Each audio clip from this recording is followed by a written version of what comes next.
In lane 7, Beatrice Swift from Fort Johnson. David is joining me again as we start these 100 IMs. David, I've been talking about how there will be lead changes in this event because swimmers have a weak stroke and a strong stroke. I've talked about how it can be quite confusing for the kids at this age to remember, oh yeah, two-hand touch on flock, push off on your back, finish on your back, push off on your stomach. So that's something I hope you weren't singing when I was gone, Tara. Well, no, I like to make up songs for my swimmers because then it gets stuck in your head. Oh boy.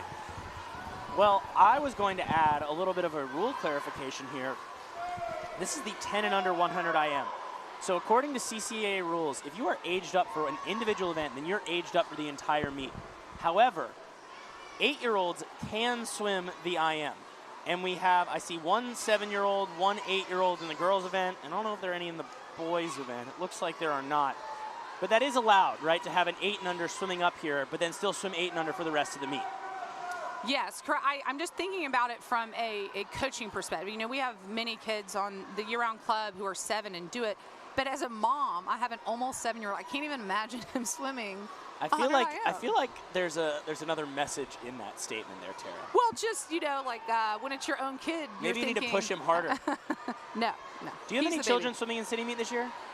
No, just our youngest, Grady, swam hop call, but he's still 6. The other 2 would rather play 18 holes of golf in the middle of the day walking when it's 110 than swim a 50 free exhibition and get candy and stay up late. AKA, they don't care for swimming, which is fine. I mean, you kind of have to be a little wonky to enjoy swimming.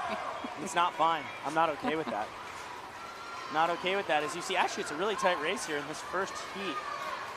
Garcia, Casa, and Swift, but it is Garcia with the best freestyle. None of these girls have ever been under 2 minutes, but I think the first 2 of them will. Yeah. Garcia gets the win there. Time unknown, 1:59.83 for Casa to take second. 1:57.03, your top time for Garcia. Here we are on the replay. So they did butterfly backstroke and then breaststroke. This is the 3rd leg. Pushing off for freestyle, the 4th leg.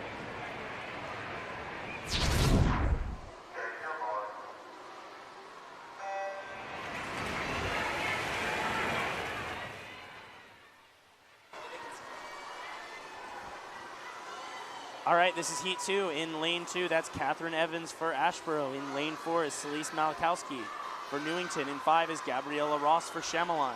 6 is Camila Fernandez-Pellegrin from Long Point. 7 is Lucy Kate Seaver from Newington. 8 is Lena Bartz for Ashboro.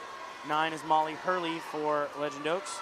Fernandez-Pellegrin is 7, swimming in this event because she can, and doing a nice job there in lane 6. She is in 2nd right now, and also is Bartz in lane 8. She is 8. So we talked about those transition. Gabriella Ross just finished on her back for backstroke and now pushed off on her stomach for breaststroke. Talked about the underwater cycles earlier during that individual event. Some swimmers may utilize that. It definitely is an advantage if you can do it legally and do it well. If you cannot, it is best to push off in a streamline and stay still. So it's definitely, back to breast turn is also something that I think coaches have to work on with their swimmers a lot, because a lot of swimmers just aren't very good at it. They touch the wall, kind of get spun around. You want to make it as smooth as possible while staying on your back until you touch the wall.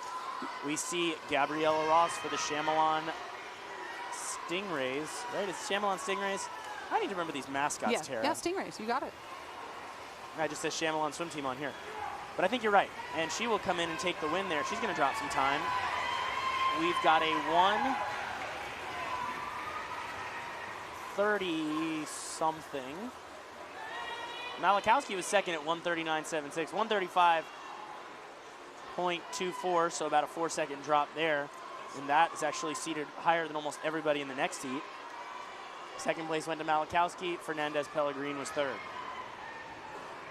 Talking about some of the back-to-breast transitions, David, I don't know if we agree on this. There's a pretty advanced one called the crossover turn that national level and international level swimmers use. Some of the older kids tomorrow will use it. The most common one I think that really helps for getting that oxygen, especially in a 400 IM, which we don't do here, is an open turn. And then I have seen sometimes here, it still shocks me every year when I see that back flip. I think they call it a bucket turn, which is to me, dizzying, it takes oxygen, and the way your feet land on the wall, just based on geometry, you push off straight down. Kind of, yeah. Cycle. I don't so, really understand it. The thing about an open turn, though, is you want to do it correctly, and there are a few different variations of it. There's one like sort of a spin turn, which these guys probably can't do, but the best, I think, is to touch the wall on your back, leaning onto your side, then grab the wall and push off on your side into breaststroke. And I'm demonstrating it here as if any of you can see it. Literally just Tara can see it, and some people walking by. And this is now heat 3. That's Maisie Lewis for Park Shore in 2, Mary Sims DeHall for Hobca in 3, Tallulah Branton for Shadow Moss in 4, Ashlyn Kane for Legend Oaks in 5, Kate Lennon for the Country Club is in 6, in 7 is Mila Tassi from James Island, Ann Staub for North Charleston is in 8, and Kyle Walker for Somerville Y is in 9. And that's your Shadow Moss from Branton. Shadow Moss, today's definitely the day for Shadow Moss. They need to do some stuff with the younger kids. They have some good swimmers tomorrow, but not going to be able to keep pace with some of your some of the other teams as we come down the stretch here. Hobca swimmer Mary Sims DeHall in lane 3 had a great breaststroke leg, closed the gap with Tallulah Branton, but Tallulah Branton will hang on to the lead in this heat 3 of 5. Sure looks like. Your top time is 1:35.24. These top few swimmers should beat that as Branton comes in at 1:33.52. DeHall at 1:35.15. And third was Walker in 1:36.05.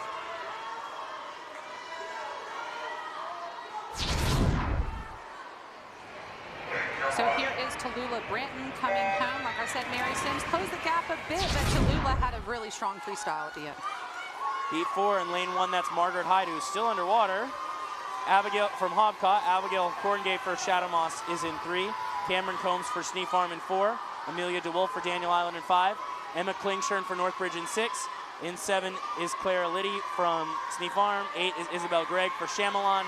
And in 9, that is Mercer Wildstein for the Country Club. As we see the early lead there, held by Combs from Snee Farm. I remember seeing Cameron swim that backstroke leg of the mixed medley relay earlier in the meet. She has great hand tempo on that backstroke. So Cameron just demonstrated the turn that David was talking about. Finish on your back, but somewhat on your side, grab the wall and get off there quickly. Most of them did. Usually you don't really want to grab the wall, but in the IM, grab the wall, especially for these younger ones. Don't try and fake it. Just grab that wall and get off because it's such a tricky turn to get right. I think the younger kids who don't grab the wall end up playing hot potato. Yes, and then their hips sink. And they just sort of spin around and they don't really go anywhere. Right. As Combs now with the big lead. DeWolf is in 2nd. Tight for 3rd between a lot of swimmers, basically the entire heat, except for perhaps Margaret Hyde. Combs is fading down the stretch, but she's going to hang on and win this thing. Coming on strong for 2nd is Isabel Gregg in lane 7. Combs in there at 1:26.21, and then it's a lot of 1:29s. 2nd there went to Gregg in 1:29.18. I remember that Isabel Gregg from earlier. She had that long, easy-looking backstroke. There's Cameron Coombs at the finish. Dropped 2 seconds on her time. Into this final heat of 10 and under girls 100 IM. Aria Christie for Legend Oaks is in 1. Annalisa Graber for Northbridge is in 2. Eva DeGeorge for Crowfield in 3. Ella Noble for Crowfield in 4. Renelle St. Germain from Daniel Island is in 5. Sailor Hood for James Island in 7. Kara Pomerantz from Park Shore in 8. And Miriam Abed from North Charleston is in 9. And it is the Crowfield girls 1 and 3. Eva DeGeorge won breaststroke. Hope to get a talk with her later. Her coach said she was preparing for the IM. I love that. Oh, we sort of got, Ella Noble got stuck a little bit on the turn there, and that helped Renelle catch up. We talked to Renelle earlier today after the Daniel Island win in the medley relay. And now the breaststroke is probably the key leg of an IM, Tara, because it is the slowest stroke, so you spend the most time on breaststroke, and the breaststrokers have a chance to kind of come through the field there. And we see Eva DeGeorge doing just that. Yeah, Ella Noble, really, Renelle St. Germain and Eva DeGeorge both came up on her. Who's going to take this at the end? The rest of the field battling for 4th, but this is a tight race here for the win between 2 Crowfield swimmers and Renelle St. Germain. And it is going to be Ella Noble getting there in 1:17.93. St. Germain 2nd in 1:18.12. DeGeorge third in 119.74. See a little bit of shock on Ellen Noble's face as she realized she won the 100 IM.